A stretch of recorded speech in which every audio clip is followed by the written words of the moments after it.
Germany, April 12, 1945. The forest outside Aachen smelled of cordite and rotting leaves. Morning fog threaded through shattered pines, turning the world grey and indistinct. Somewhere to the east, artillery rumbled like distant thunder.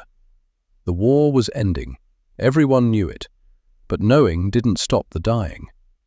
Heinrich Weber crouched in a foxhole that had become a muddy grave waiting to be filled.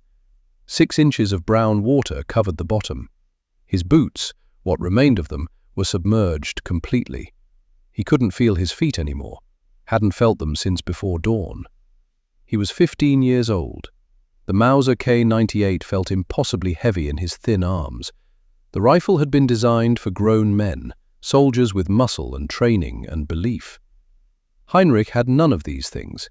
Just 3 weeks of instruction, a uniform that hung off his skeletal frame like a costume, and propaganda that had filled his head with lies about duty and honor and the necessity of dying for the fatherland. Beside him, Martin Schleider wheezed.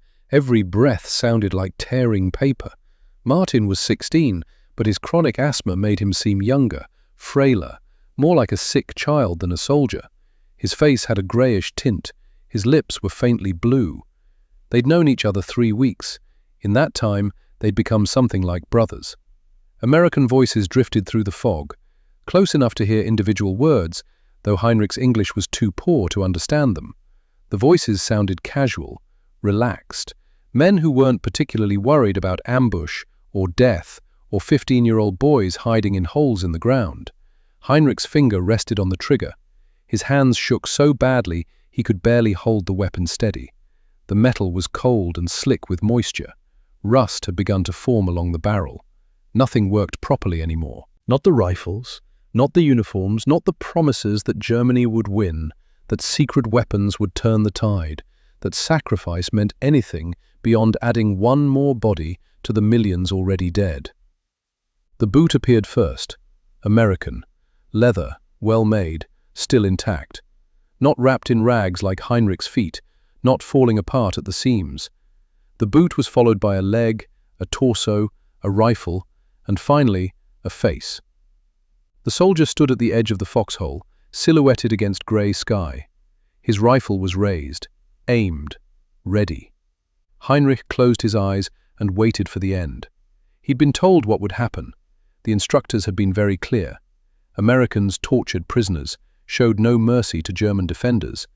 Better to die fighting than surrender to brutality and degradation. Better a bullet now than suffering later. He believed them. Why wouldn't he?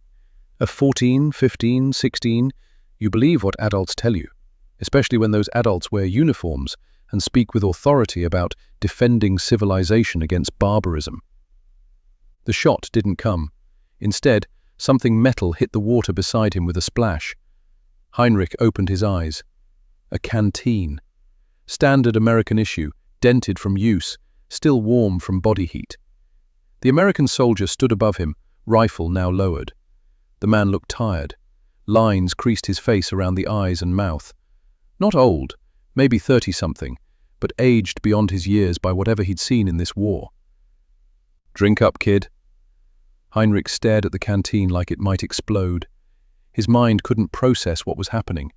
The script was wrong. Americans were supposed to shoot, torture, kill, not offer water to enemy soldiers hiding in foxholes with rifles pointed at them. The soldier made a drinking motion with his hand, then pointed at Martin, who sat slumped against the earthen wall, barely conscious, his breathing shallow and wet. "Your friend needs water." Heinrich's hands moved before his brain fully understood. He picked up the canteen, unscrewed the cap with trembling fingers, sniffed the contents. Just water, cold and metallic tasting, but water nonetheless. He handed it to Martin, who drank in desperate gulps, water spilling down his chin, mixing with mud and tears. "All right, both of you, out, slow, hands where we can see them." The translator was another soldier, younger, with a Wisconsin accent shaped by grandparents who'd immigrated in the 20s. His German was textbook correct, but functional. Heinrich and Martin climbed from the foxhole with difficulty. Heinrich's legs had gone numb from hours in cold water. Martin could barely stand without support. They stood in the clearing, mud to their knees, arms raised, waiting for whatever came next. More American soldiers appeared from the fog, a patrol, maybe 8 men total, moving with the casual competence of veterans who'd done this 100 times before. They looked at the 2 German boys with expressions ranging from pity to disgust to simple exhaustion. "Jesus Christ," one of them muttered, "they're kids." The man who'd given them water stepped closer. Heinrich could see his name stenciled on his uniform now. Grant. Corporal. No other identifying information needed. Corporal Elliot Grant was 32 years old, from Cleveland, Ohio. He'd served in the Pacific Theater, seen men die in ways that still visited him in nightmares, learned that war turned human beings into meat and nations into slaughterhouses. He'd come to Europe thinking he was hardened, prepared, beyond being shocked by what men could do to each other. Looking at these 2 boys in their oversized uniforms, their faces hollow with starvation and fear, he realized he'd been wrong. "Search them," Grant said. Another soldier patted them down efficiently. 2 rifles, already confiscated, no grenades, no ammunition beyond what was already chambered. Martin had nothing in his pockets except a photograph of his mother, creased and water-damaged. Heinrich had a pocket knife. The soldier held it up. A simple folding knife, blade maybe 3 inches long, the handle worn smooth from use. The kind of thing a father might give his son before leaving for war, knowing he'd never come back to reclaim it. Grant examined the knife, looked at Heinrich's face, saw something there that made him make a decision that went against training, against protocol, against everything that said you don't give weapons back to enemy soldiers, even small ones. "Keep it," Grant said through the translator. "You'll need it more than we will." He handed the knife back. Heinrich stared at the returned weapon, his mind fracturing under the weight of cognitive dissonance. Why would the enemy return a knife, even a small one? Why show mercy to boys who'd been prepared to shoot them? Nothing made sense. The world had been inverted, all the categories he'd learned proven false in the span of 5 minutes. Grant pulled something else from his pack. A chocolate bar. Half melted from body heat, the wrapper creased and stained, but chocolate nonetheless. Real chocolate. The kind that had vanished from Germany years ago, consumed by a war economy that turned everything into weapons and ammunition. He broke it in half, gave pieces to both boys. "Eat it slow," he said through the translator. "If you haven't eaten in a while, it'll make you sick if you wolf it down." Heinrich held the chocolate like he'd been handed gold. He hadn't seen anything sweet since before the bombing started, since before his father left for Stalingrad and never returned, since before the recruiters came to his school and transformed boys into soldiers with 3 weeks of training and a uniform that didn't fit. He obeyed, let the chocolate melt on his tongue, a sweetness almost painful after months of sawdust bread and watery soup. Beside him, Martin ate his piece in tiny bites, savoring each one, tears mixing with chocolate on his lips. "How'd you end up out here?" Grant asked. The question was genuine, curious rather than interrogative. The translator posed it in German. Heinrich explained, haltingly. Recruitment in October 1944. He'd been 14. Germany was collapsing on all fronts. The regime needed bodies, any bodies, to fill gaps in crumbling defensive lines. The Hitler Youth had always been part of his life. Weekly meetings, camping trips, marching drills that felt like games until they didn't. But in autumn 1944, the games ended. Youth leaders became military recruiters, camping trips became combat training. His father had been gone since Stalingrad. His mother worked in a munitions factory, 16 hours a day, too exhausted to argue when Heinrich announced he'd volunteered for the Volkssturm. 3 weeks of instruction, how to load a rifle, how to dig a foxhole, how to recognize American tanks, how to throw Panzerfaust rockets that weighed nearly as much as he did. Then deployment. March 1945. Defensive positions that were little more than hastily dug trenches in forest soil. The regular army had moved on or been destroyed. What remained were fragments, the too young, the too old, the too injured. A patchwork defense against forces that outnumbered them 10-1. Grant's expression shifted as Heinrich spoke, from curiosity to something darker, something that looked like anger mixed with grief. "They sent kids to the front," Grant said to his sergeant, a man named Hudson who'd been listening with growing disbelief. "Actual kids, with 3 weeks of training." Hudson's jaw tightened. He was 31, a career soldier, had watched men die in North Africa and Sicily before Normandy. But this was different. This was children thrown into combat with equipment they couldn't handle, orders they couldn't follow, facing an enemy they had no hope of defeating. It wasn't war, it was slaughter. Grant made a decision. "Tommy, radio back. Tell them we're bringing in 2 prisoners. Kids. One needs medical attention. We'll need transport." The radio operator called it in. The response crackled back through static. "Secure them and continue patrol. Transport will meet you at checkpoint." Grant turned back to Heinrich and Martin. "You 2 are coming with us. We're not going to hurt you. Understand? No harm. You're prisoners now. It's over for you." The translator converted it. 15. Kriegsgefangene. Es ist vorbei für dich. Heinrich felt something inside him crack. Not break, but crack like ice under pressure. "It's over for you." The words should have brought despair. He was a prisoner. Germany was losing. Everything he'd been told to believe in was collapsing. His father was dead. His country was being destroyed. His entire world was ending. Instead, he felt relief so profound it made his knees weak. Over. The word meant no more hiding in foxholes, no more waiting for artillery to find him, no more watching boys his age die in the mud, no more lying to himself that any of this had meaning or purpose beyond feeding bodies into a machine that ground them up and spat out nothing but grief. The patrol moved through the forest, with Heinrich and Martin in the center of the formation. Grant walked beside them, rifle slung, watching to make sure neither boy collapsed. Martin's breathing had become more labored. Every 50 yards or so, he'd stop, hands on knees, trying to pull air into lungs that weren't cooperating. After the 3rd stop, Hudson called a break. The patrol set up a quick perimeter while Grant dug through his pack and produced another chocolate bar. He broke it and gave pieces to each boy again. Heinrich ate slowly. The chocolate melted on his tongue, sweetness spreading through his mouth, warmth moving down his throat into his chest. Beside him, Martin managed a small smile between ragged breaths. The first smile Heinrich had seen on his friend's face in weeks. They sat there in the German forest while American soldiers stood guard, and Heinrich tried to reconcile what was happening with everything he'd been taught. These men were the enemy, brutal, merciless. That's what the instructors had repeated endlessly during training.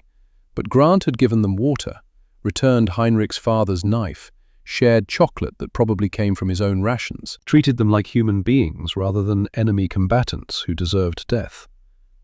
Either the propaganda had been completely wrong, or this was an elaborate deception before the real cruelty began. Heinrich didn't know which possibility terrified him more.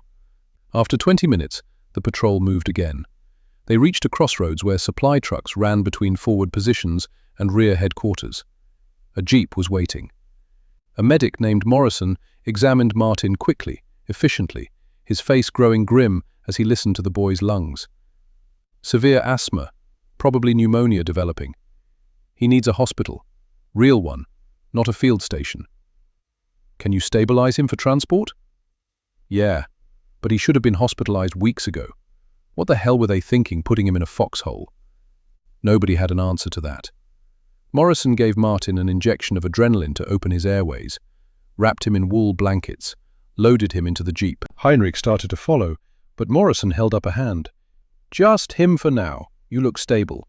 They'll process you at the collection point down the road. Panic rose in Heinrich's chest. He and Martin had been together for weeks. Martin was the only familiar thing in a world that had become incomprehensible. Losing him meant being alone among enemies in a foreign land where he didn't speak the language or understand the rules. Grant saw the panic. He spoke to the translator, who explained, "Your friend needs medical help. You'll see him again after he's treated. This isn't permanent separation." Heinrich didn't entirely believe it, but he had no choice. The jeep drove off with Martin wrapped in blankets, his wheezing audible even over the engine noise. Heinrich watched until it disappeared around a curve in the road, then turned back to find Grant offering him a cigarette. Heinrich didn't smoke, he was 15. But he took the cigarette anyway, let Grant light it. Coughed through the first drag, his lungs protesting the acrid smoke. Grant smiled slightly. "First time?" Heinrich nodded. "You'll get used to it. Most soldiers do." They sat on the roadside while supply trucks rumbled past, carrying ammunition and rations forward, wounded men back. Grant smoked his own cigarette and watched the boy beside him process trauma too fresh to articulate. A truck arrived to take Heinrich to the processing center. Grant walked him to it, gave him one more chocolate bar and a warning. "Don't try to run.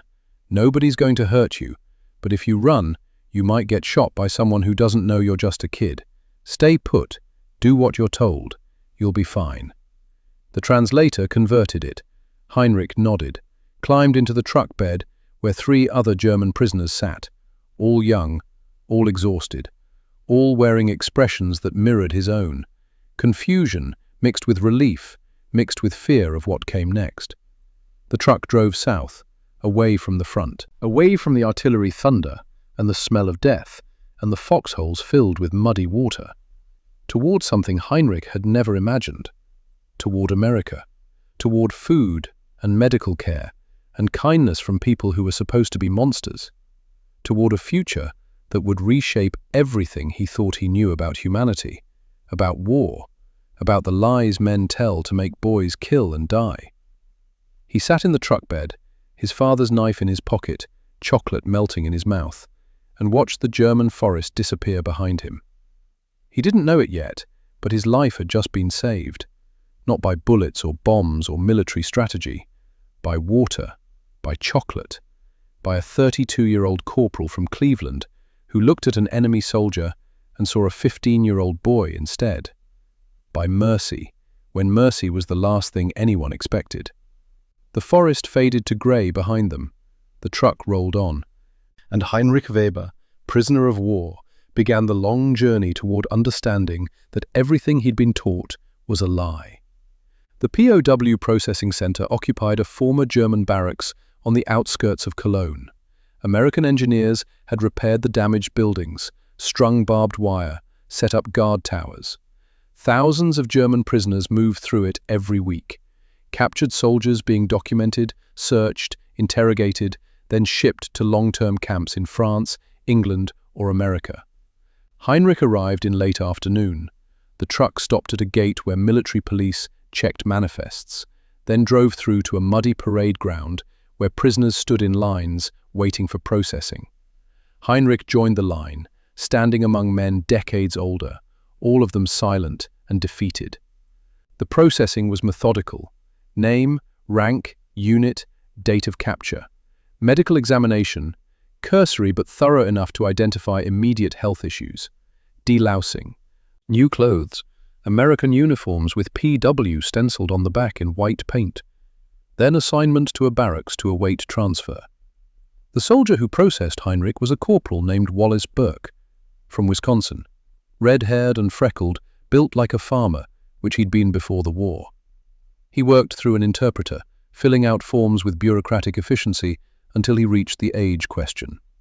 "How old?" "15," Heinrich said. "15." The interpreter converted it. Burke stopped writing, looked up, set down his pen. "15? You sure about that?" Heinrich nodded. Burke called over his shoulder. "Lieutenant, we got another kid here." Lieutenant Robert Shaw appeared from a back office. He was 26, Yale graduate, had been processing prisoners for 6 months and thought nothing could surprise him anymore. But the stream of child soldiers kept proving him wrong. Week after week, boys barely into adolescence, some still waiting for their voices to change, all of them half-starved and shell-shocked and looking like they'd aged 40 years in 6 months. Shaw looked at Heinrich's intake form, then at Heinrich himself, thin as a fence post, uniform hanging off him like a costume, eyes that had seen too much. "Jesus, how many is that this week?" 17, Burke said. "Most of them between 14 and 16. Shaw rubbed his eyes. The Geneva Conventions had clear rules about prisoner treatment, but they didn't specifically address children. Technically, these boys were combatants, Practically, they were kids who'd been thrown into a meat grinder by desperate leadership, willing to sacrifice anyone to delay the inevitable. All right, same protocol. Separate barracks for anyone under 18. Different work assignments. Make sure they get extra rations. They're all half-starved. Heinrich was assigned to Barracks 7. It held about 40 other young prisoners. Some were his age or younger. A few were barely 13, their uniforms so oversized they looked like costumes for a school play about war. They sat on bunks in silence, processing trauma too fresh to articulate. That first night, Heinrich lay on his bunk and tried to understand what had happened. He'd been captured. He was a prisoner. By all rights, according to everything he'd been told, he should be suffering, tortured, mistreated. Instead, he'd been given medical screening, clean clothes, a bed with an actual mattress. Luxury after weeks in a muddy foxhole. The cognitive dissonance was overwhelming. Either the propaganda had been completely wrong, or this was an elaborate deception before the real cruelty began. Morning came with a whistle. 6 o'clock. The boys in Barracks 7 rose slowly, uncertain, waiting to see what this new day would bring. They filed outside into cold air that smelled of diesel and cooking fires and spring rain. Breakfast. Heinrich followed the others to a long building that served as a mess hall. Inside, the smell hit him first. Food. Real food. Not the watery soup or sawdust bread he'd survived on for months. This smelled like actual cooking. Oats, bread, coffee. The line moved slowly. Heinrich reached the serving station where a soldier stood behind steaming pots. The man was large, broad-shouldered, with arms like tree trunks and a face that suggested Irish ancestry going back generations. His name tag read O'Malley. Sergeant Patrick O'Malley, from South Boston, 38 years old. His family had run a restaurant in Southie since his grandparents arrived from Cork in the 1890s. He'd grown up in kitchens, learned to cook before he learned to read, joined the army in 1942, and found himself assigned to mess duty because the army, in its infinite wisdom, occasionally put people where they actually belonged. O'Malley looked at Heinrich, saw a boy, not an enemy, saw hollow cheeks and sunken eyes, and the kind of malnourishment that came from months of systematic starvation. He ladled oatmeal into a bowl, more than regulation, added a pat of real butter, then bread, 2 thick slices, and coffee, weak but hot. "Next," O'Malley said. Heinrich took his tray to a long table where other boys from Barracks 7 sat eating in silence. He sat down, stared at the food in front of him, more than he'd eaten in a single meal since before the war turned Germany into a graveyard. The oatmeal was warm, creamy. The butter melted into yellow pools on the surface. The bread was real, not sawdust held together with paste. White bread, soft, still slightly warm from the oven. Heinrich picked up a slice, held it like something that might disappear if he wasn't careful. The bread felt soft in his hands. Real wheat, real flour, things that had become myths in Germany, consumed by a war economy that turned everything into weapons. He took a bite. The taste hit him like a physical force. Warm, soft, the butter spreading across his tongue, rich and salty, and utterly unlike anything he'd tasted in 18 months. His throat tightened, his vision blurred. He was crying. Tears fell into his oatmeal, mixing with butter and salt. He couldn't stop them, couldn't control the reaction. The bread in his mouth tasted like everything he'd lost. Like his father, who'd left for Stalingrad and never returned. Like his mother, working herself to death in a factory. Like childhood, which had ended the day recruiters came to his school and transformed boys into soldiers with 3 weeks of training and lies about duty. Around him, other boys were having similar reactions. Some ate in silence, tears streaming down their faces. Others sobbed openly, their bodies shaking with grief they'd been holding back for months. One boy, maybe 13, ate and cried until he made himself sick, his body rejecting food it had been denied too long. O'Malley watched from the serving line. He'd seen this before, week after week. Boys breaking down over bread and butter. It never got easier to witness, never stopped making his chest tight and his hands clench. He'd been told these were the enemy, Nazi youth, fanatical believers in a twisted ideology. But watching them cry into their oatmeal, he saw only children. Hungry, traumatized children who'd been fed lies and bullets and told to die for a cause they were too young to understand. Heinrich ate slowly, trying to make it last, trying to process the fact that Americans, the brutal enemy who tortured prisoners, had given him bread with butter. Real butter, not the ersatz margarine Germany had been manufacturing from coal tar and desperation. Actual dairy fat that melted on his tongue and spread warmth through his chest. The meal ended, the boys filed out, most of them still stunned into silence. Heinrich returned to Barrack 7 and sat on his bunk, trying to reconcile what had just happened with everything he'd been taught. Americans weren't monsters. They were men who gave water to enemy soldiers and fed hungry boys and treated prisoners like human beings deserving of basic dignity, which meant everything else might be wrong too. Everything his instructors had told him, his youth leaders had preached, his government had broadcast, all of it lies. The realization was too large to process all at once. It sat in his chest like a stone, heavy and cold and undeniable. Work assignments came after breakfast. The younger prisoners were given simple tasks: cleaning barracks, assisting in kitchens, sorting supplies. Nothing dangerous or exploitative, just basic maintenance work that kept the camp functioning. Heinrich was assigned to kitchen duty. He spent the day washing pots under the supervision of Sergeant O'Malley, who treated the German boys like any kitchen staff, showed them how to scrub properly, how to crack eggs without getting shell in the bowl, how to peel potatoes efficiently. O'Malley wasn't cruel or kind, just matter of fact. A cook who needed help and had been given workers, their nationality irrelevant to the task of feeding thousands of men 3 times a day. At one point, O'Malley noticed Heinrich staring at a rack of fresh bread cooling on a counter. The smell filled the kitchen, yeast and wheat and heat. O'Malley cut a thick slice, buttered it generously, and handed it over. "You look like you haven't seen real food in months." Heinrich took the bread carefully, waiting for the catch. When none came, he ate slowly, trying to make it last. The butter melted on his tongue. Warmth spread through his chest.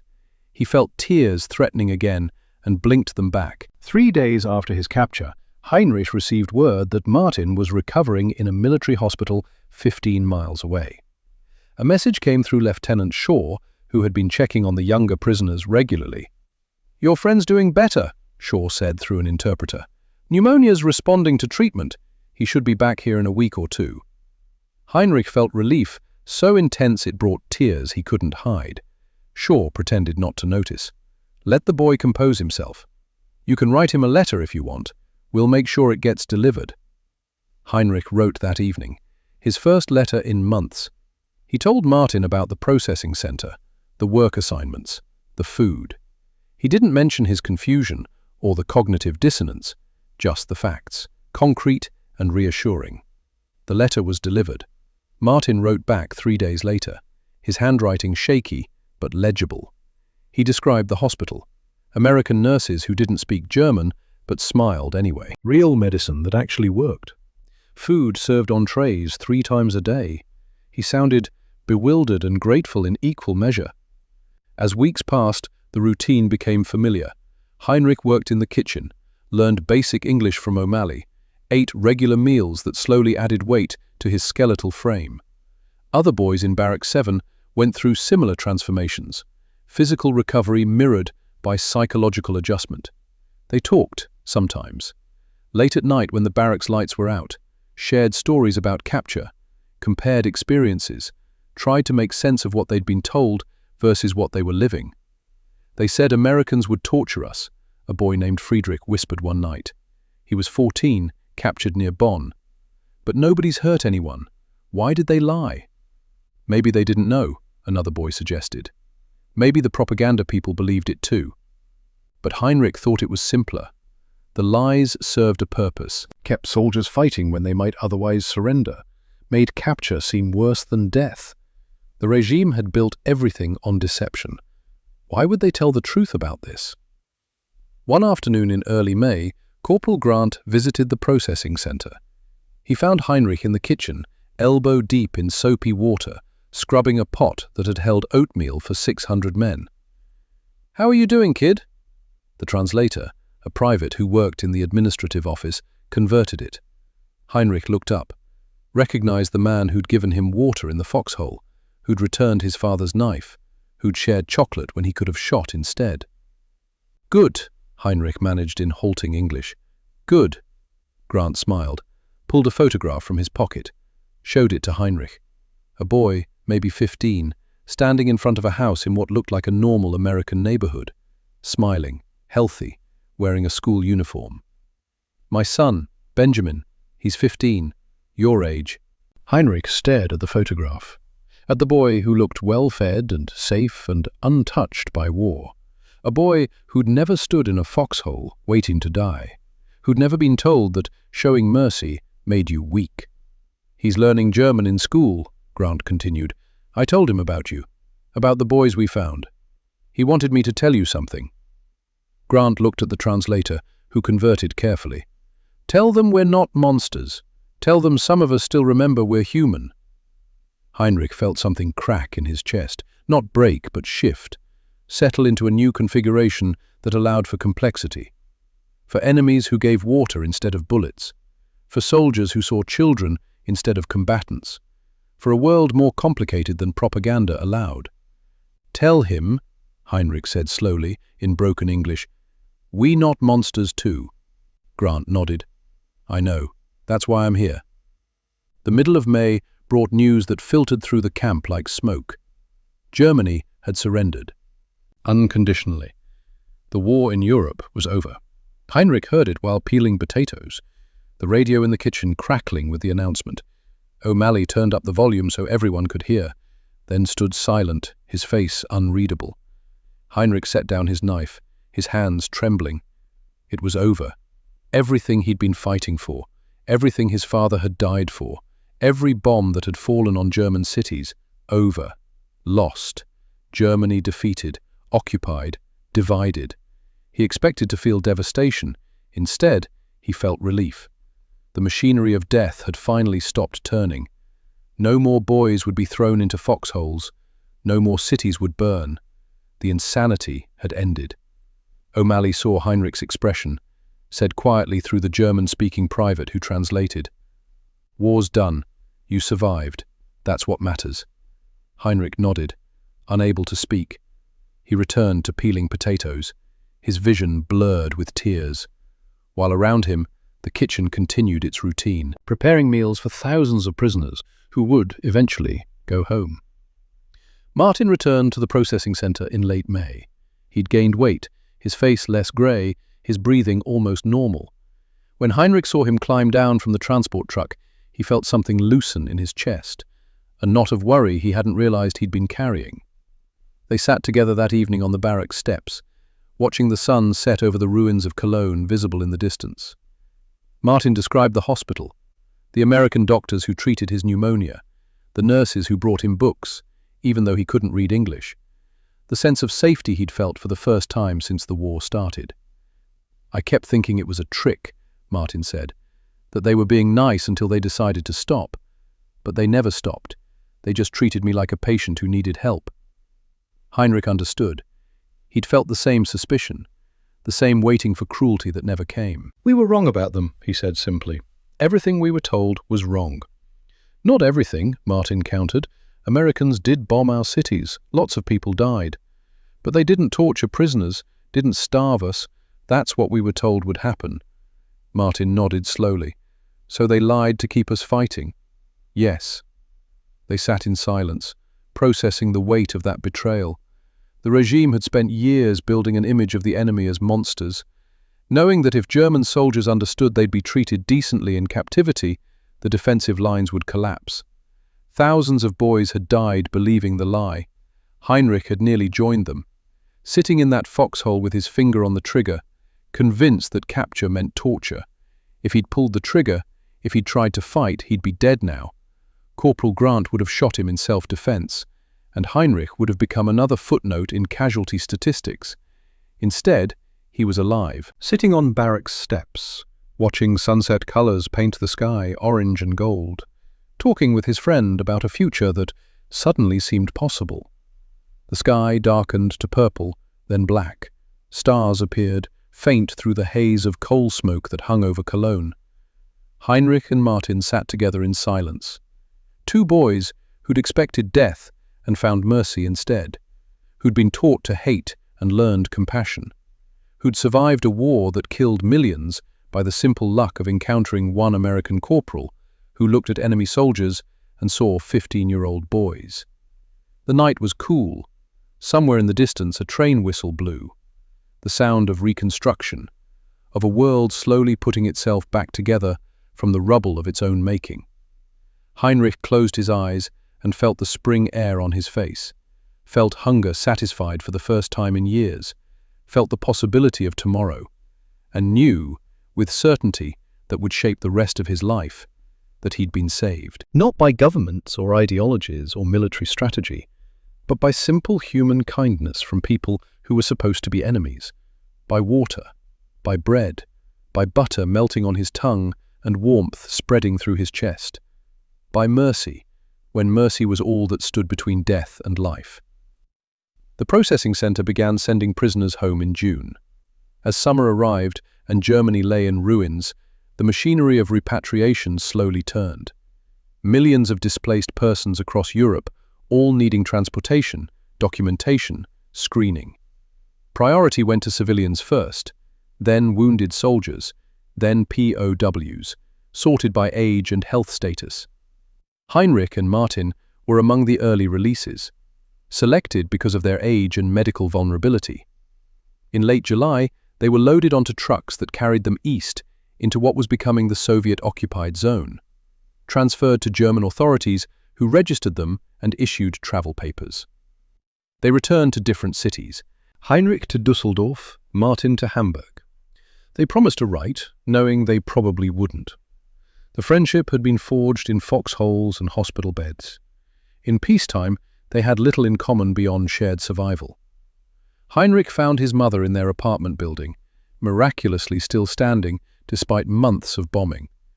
The neighborhood around it was rubble, entire blocks reduced to broken brick and twisted metal. But their building stood, scarred and listing slightly to one side, but intact. She was in the kitchen when he knocked. Thin, grey hair, though she was only 42. The factory work had consumed her from the inside, leaving only a shell. When she opened the door and saw him, she made a sound that wasn't quite a scream. Her legs gave way. Heinrich caught her before she hit the floor. "They told me you were dead. Your unit was wiped out. They sent a letter." "I came back," he said simply, holding her. Over the following weeks, he tried to return to normal life. Attended what passed for school, though most teachers were gone and the curriculum was being rebuilt from scratch. Worked odd jobs clearing rubble. Tried to process what he'd experienced. But the memory stayed vivid. The foxhole, the terror, the moment Corporal Grant lowered his rifle and offered water. That moment had shown him something fundamental about human nature, that enemies could be kind, that the categories weren't as absolute as he'd been taught. He talked about it once with his mother, trying to explain why he felt no hatred toward the Americans. "They could have shot me. I had a rifle. But they didn't. They gave me food, treated me decently." His mother listened, finally said, "The regime lied about everything else. Why would they tell the truth about the enemy?" Heinrich spent the following years unpacking that insight, understanding how manipulation worked, how ordinary people could be convinced to do extraordinary evil by simply being told who to hate. He studied, attended university on a scholarship for war orphans, history and education. The path felt inevitable. He'd been taught lies that nearly killed him. The best thing he could do was teach the next generation to think critically, to question, to resist easy answers. He became a teacher at 25, married Greta, a mathematics teacher, at 28. They had no children. The war had done something to him that made bringing new life into a world capable of such destruction feel impossible. But he had students, year after year, class after class, and to each one he told the same story, carefully edited, focused on the lesson. He told them about being 15 in a foxhole, about expecting death and receiving water, about bread with butter that made him weep, because kindness, when you expect cruelty, changes something fundamental in how you see the world. He showed them a photograph. Himself at 15, skeletal and hollow-eyed, standing with Martin and two other boys at the POW Processing Center. May 1945. Lieutenant Shaw had taken it for documentation. Heinrich had kept it for decades, showed it to every class. "This," he would say, "is what I looked like after believing what I was told, after trusting that my government knew best, after accepting that the enemy was less than human." One year a student raised his hand. Dieter, 17, sharp-eyed and skeptical. "Herr Weber, how do we know the Americans weren't just doing it for show? Maybe it was their propaganda. Make the enemy think we're kind, so they surrender faster." The classroom fell silent. Heinrich set down the photograph carefully. "That's a fair question," he said. "And it's the right kind of skepticism. Always question motives. But consider this. Propaganda doesn't give you its own food when supplies are scarce, doesn't return your father's knife when it could be useful, doesn't keep a 40-year-old canteen because it reminds you that you chose mercy." He paused. "I was there. I know what I experienced. The American corporal who gave me water had a son my age. He looked at me and saw his son. That's not propaganda. That's one human being recognizing another." Dieter nodded slowly. "So the lesson is to see people, not categories." "The lesson," Heinrich said, "is that systems tell us who to hate. But individuals can choose differently, and those individual choices are what save us." Years later, Dieter would become a teacher himself, would tell his students about Heinrich Weber. The ripple continued. Then he'd tell them about Grant, about O'Malley, about ordinary Americans who'd seen teenage boys instead of enemy soldiers. His students listened. Some became teachers themselves, doctors, engineers. They carried the lesson forward. Small ripples spreading outward through time. 37 years passed. Heinrich was 52, still teaching. His hair had gone grey, his face lined, but his memory of April 1945 remained crystalline, sharper than yesterday. The mind preserves what matters. One evening in 1982, he sat at his desk in the apartment he'd occupied alone since Greta's death from cancer 2 years earlier. Student papers covered the surface, essays on the rise of fascism, on individual moral courage in the face of systemic evil. He should have been grading. Instead, he found himself thinking about Grant, about the man whose simple act had given him a future, a career, a purpose. He pulled out paper, started writing. "Dear Mr. Grant, you will not remember me. 37 years is a long time, but I remember you. My name is Heinrich Weber. In April 1945, you captured me in a forest outside Aachen. I was 15 years old, sitting in a foxhole with my friend Martin. We expected to die. You gave us water instead, chocolate. Returned my father's knife. Treated us like human beings. That moment changed my life. Not just because you spared me, but because you showed me that reality was more complicated than I'd been taught, that individual choices mattered. I became a teacher. For 30 years I've taught history. I tell my students about you, about the American soldier who gave water to an enemy child. I wanted you to know that your actions mattered, that they changed not just my life, but thousands of others. With gratitude, Heinrich Weber." He addressed it to Corporal Elliot Grant, Cleveland, Ohio. No street address, just hope that small-town post offices knew their veterans. He mailed it, then tried not to expect a response. 3 weeks later, an American envelope arrived. Heinrich stared at it before opening. His hands shook. "Dear Heinrich, I remember you, the kid in the muddy hole, trying to hold a rifle too heavy for him. You looked terrified. Your friend looked half dead. I've thought about you over the years, wondered what happened, whether you made it home. I'm glad you survived, glad you became a teacher. You asked if my actions mattered. I gave you water, that's all. It cost me nothing. but I'm grateful it meant something to you. I'd like to hear more about your work. If you're willing to write again, I'd be honored. With respect, Elliot. Grant. Heinrich read it 3 times, wrote back immediately, started a correspondence that would continue for 12 years. They wrote every few months. Grant described his life after the war, factory work in Cleveland, marriage to Catherine, raising Benjamin, who'd learned German and become a translator. Heinrich described teaching, the challenge of honest history, students who carried lessons forward. In 1985, Grant wrote with an invitation. Come to America, visit Cleveland. Let me show you the country you once feared. Let me say thank you for giving my act of mercy meaning. Heinrich accepted. He flew to America in November 1985. First time on an aeroplane. First time leaving Europe since the war. He was 55. Grant was 72. Cleveland Airport was crowded. Heinrich emerged from customs, scanning the crowd for a face he'd seen once, 40 years earlier, through fog and terror.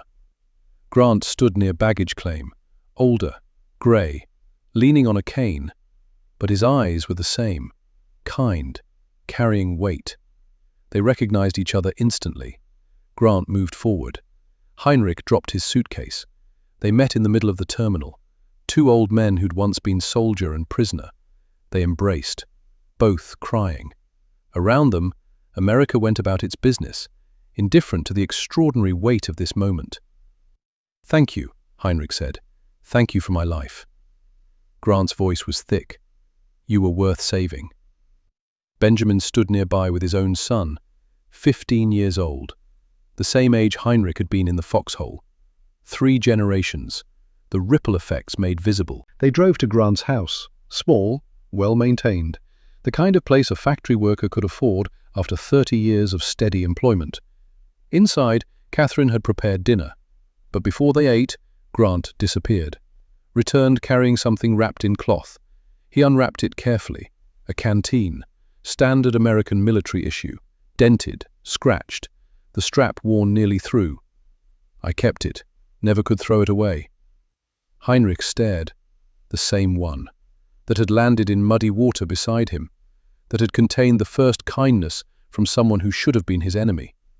Grant filled it with water from the kitchen tap, handed it to Heinrich. Heinrich took it with shaking hands, the metal cold, the weight familiar across 40 years. He raised it to his lips and drank.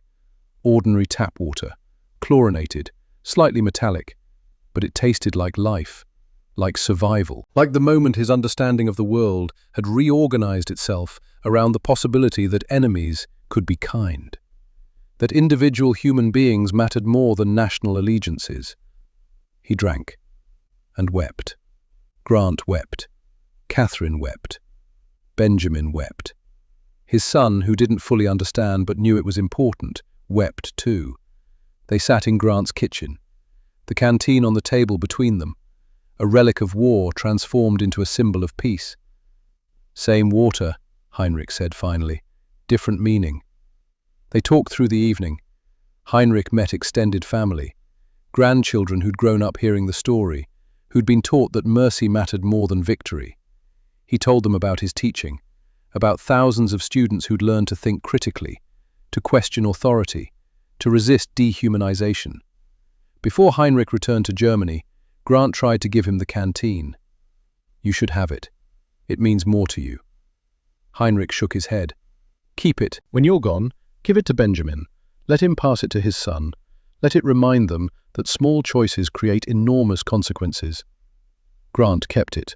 The correspondence continued, letters every few months, updates on family, on teaching, on the slow work of building peace.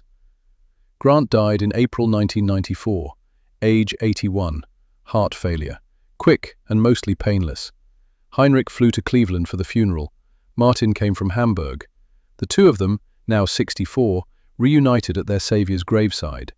Grant's daughter Elizabeth delivered the eulogy. She mentioned the letters, the friendship that had grown from what should have been enmity. She held up the canteen. My father kept this for 49 years. He said it reminded him that even in war, we can choose mercy. He chose mercy. And because of that choice, thousands of people learned something essential about human nature. Heinrich stood beside Martin in the cemetery. Spring rain fell softly. He thought about the foxhole, the terror, the water, the moment his life had been saved, not by bullets, but by simple human decency. After the funeral, Elizabeth gave Heinrich an envelope, addressed to him in Grant's handwriting, dated 2 weeks before his death. Heinrich, if you're reading this, I'm gone. 81 years is enough. That day in the forest, I didn't think I was doing anything special. I saw a kid who needed water. I gave him water. But your letters taught me that every choice ripples outward, that giving water to one boy might mean thousands of students learn to resist hatred. Thank you for teaching me that. Thank you for giving my small act meaning beyond the moment. Your friend, Elliot. Heinrich folded the letter carefully, stood in the American cemetery with Martin beside him, and grief heavy in his chest. But also gratitude for the life he'd been given, for the work he'd been able to do, for the proof that individual choices mattered. Heinrich continued teaching until 1998, Retired at 68. Spent his remaining years writing a memoir that was more meditation than narrative. He died in 2011, age 81, the same age Grant had been. Surrounded by former students who'd become teachers themselves. At his funeral, they displayed the photograph. Heinrich at 15, skeletal and hollow-eyed, standing with Martin at the POW Processing Center. May 1945. He'd shown it to 10,000 students over 4 decades. Grant's family sent flowers, a card signed by Elizabeth and Benjamin's children. Your life mattered. Thank you for the letters. Thank you for teaching thousands that individual moral courage can resist systematic dehumanization. Thank you for being the proof that Elliot's choice meant something. The canteen sits in Benjamin Grant's house in Cleveland. His grandson, now 25, understands what it represents. One act of mercy in 1945. 2 lives transformed. Thousands of students taught. In a gymnasium in Dusseldorf, another generation learns the story. A teacher tells them about the American corporal who gave water instead of bullets. The lesson continues. And that choice, made once in a German forest in April 1945, echoes still.